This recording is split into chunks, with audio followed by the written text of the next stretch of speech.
नमस्कार मित्रों, राम राम मित्रों।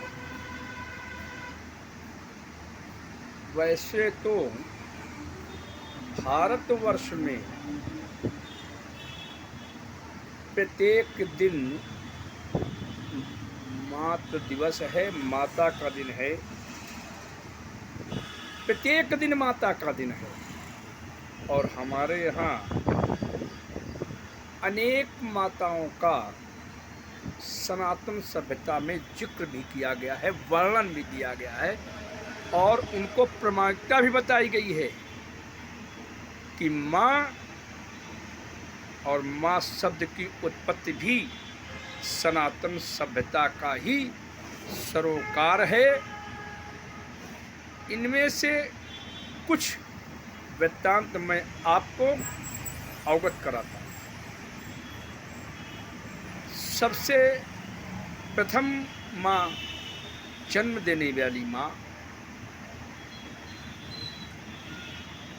वो माँ जो किसी बालक को या किसी जीव को 9 महीने अपने पेट के गर्भरूपी घर में आश्रय देती है, उस माँ का कोटि कोटि वंदन।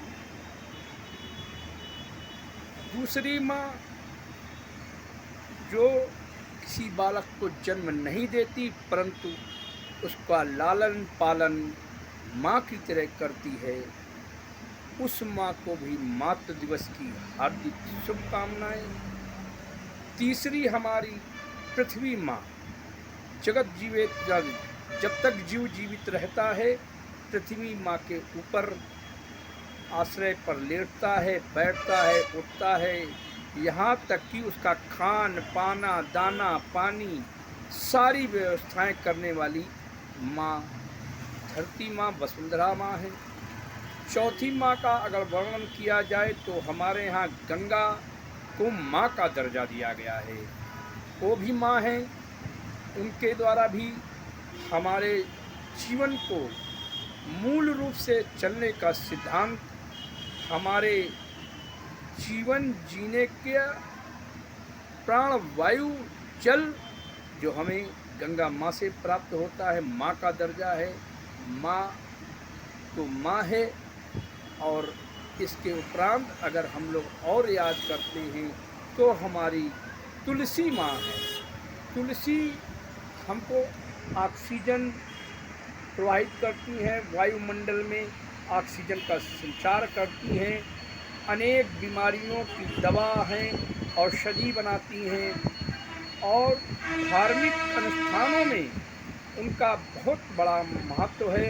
तो अगर हम उनको भी याद करते हैं तो तुलसी माँ भी हमारी माँ है।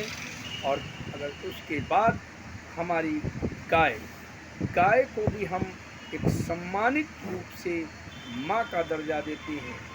तो गाय माँ और गाय को माता कहा भी जाता है, पूजनीय भी है, सनातन सभ्यता में उसका महत्व भी है, वर्णन भी है।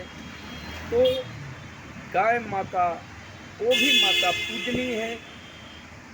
इस प्रकार अगर हम देखेंगे और हमारी जगदम्बा माँ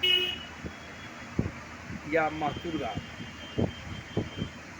इस प्रकार कुछ लोग और भी माँ हो सकती हैं, जैसे गुरु की पत्नी भी माँ होती है, गुरु माँ होती है, कहीं कहीं भाभी भी माँ के समान होती है, भाभी माँ होती है। तो जो मनुष्य के जीवन को, जीव को सही दिशा दिखाने का, सही मार्ग बतलाने का, सही आचरण रखने का, आचार संसारिक व्यवस्थाओं में, संसारिक मूल्यों में सुसज्जित व्यवस्थाओं का व्यवस्था कराने वाली जितनी माएँ हैं उन सभी को मातृ दिवस की हार्दिक शुभकामनाएं।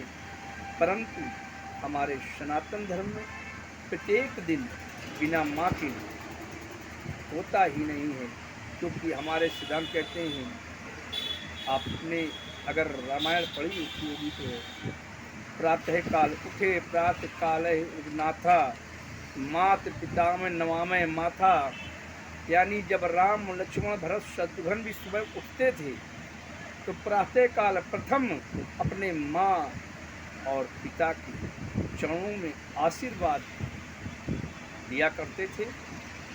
लेना भी चाहिए, माँ के चरणों में ही स्वर्ग है। जो ऊपर कोई न जन्नत है न कोई हुर्रे हैं, जो कुछ है धरातल है। तो जिनकी माँ आज जीवित है, जो लोग इतनी माँओं से प्रेम करते हैं, उनके लिए प्रत्येक दिवस मातृ दिवस है। हम ईसाई सभ्यता, मुगलिया सभ्यता, पश्चिम सभ्यताओं के पालक नहीं हैं कि एक दिन माँ दिवस मना लें, बाकी दिन माँ का अनादर करें। मैंने पुनः उस चौपाई को फिर आप बता रहा हूँ। उठे प्रातः कालय रघुनाथा, प्रातःकाल भगवान उठे, चले नमामि गुरु पिता माता, यानी अपनी माँ को, अपने गुरु को, अपने पिता को अपना सर नमन करते हैं, चरण वंदन करते हैं, तो ध्यान रखते हैं।